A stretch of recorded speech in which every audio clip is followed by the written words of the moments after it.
Perdana Menteri Israel, Benyamin Netanyahu, baru-baru ini membuat pernyataan yang menggemparkan, militer Israel akan memperluas serangannya ke dalam dan sekitar kota Gaza.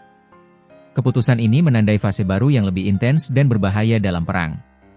Serangan ini bertujuan untuk meningkatkan tekanan terhadap kelompok Palestina, Hamas, tetapi dampaknya langsung dirasakan oleh warga sipil yang terjebak di wilayah padat penduduk tersebut. Gedung-gedung tinggi diratakan, infrastruktur hancur, dan kekhawatiran kemanusiaan semakin memuncak. Tapi, apa sebenarnya yang terjadi di lapangan? Dan apa artinya keputusan ini bagi warga Palestina dan bahkan bagi masyarakat Israel sendiri? Netanyahu mengumumkan bahwa militer Israel kini memperdalam manuver di pinggiran kota Gaza dan di dalam kota Gaza sendiri. Pernyataan ini menegaskan dimulainya operasi yang telah disetujui kabinetnya bulan lalu, yaitu untuk merebut pusat kota terbesar di wilayah Palestina tersebut. Dalam beberapa minggu terakhir, intensitas pengeboman dan operasi darat telah meningkat tajam. Serangan udara Israel baru-baru ini telah meratakan 2 gedung tinggi di kota Gaza. Militer Israel mengklaim bahwa gedung-gedung tersebut digunakan oleh Hamas untuk memantau pasukan Israel, tuduhan yang dibantah oleh kelompok Palestina itu. Netanyahu menyebut, "Kami menghancurkan infrastruktur, kami merobohkan menara-menara teridentifikasi sebagai tempat kelompok."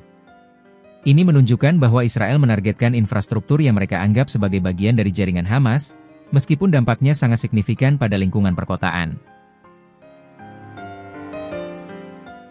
Eskalasi ini telah memicu kekhawatiran besar akan memburuknya kondisi kemanusiaan yang sudah sangat memprihatinkan.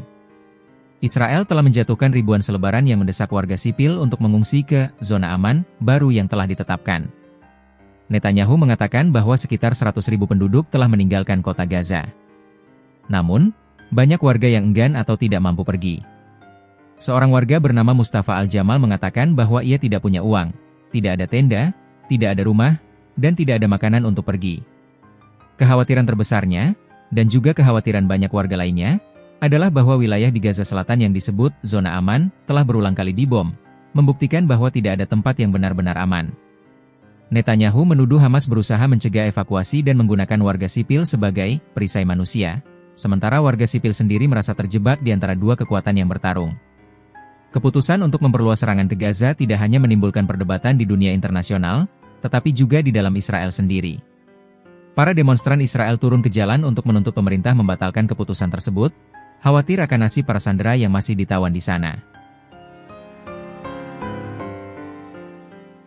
Seorang demonstran bernama Edith di Yerusalem mengatakan, "Saya sangat terpukul dengan kenyataan bahwa tentara Israel saat ini menguasai Gaza. Demi para sandera, demi para tentara, demi rakyat di Gaza ini adalah perang politik." Komentar ini menyoroti perpecahan internal di Israel. Ada kekhawatiran bahwa keputusan militer ini lebih didorong oleh agenda politik daripada strategi yang efektif, dan bahwa ini membahayakan nyawa sandera yang mungkin masih hidup. Perluasan serangan Israel ke pusat kota Gaza adalah sebuah eskalasi yang sangat signifikan dalam konflik ini. Ini meningkatkan risiko bagi warga sipil, menimbulkan ketakutan akan krisis kemanusiaan yang lebih parah, dan memicu ketidaksetujuan di dalam Israel sendiri. Dengan Netanyahu yang bersikeras untuk menghancurkan Hamas dan warga sipil yang terus terjebak, masa depan wilayah ini tampak semakin suram dan tidak pasti.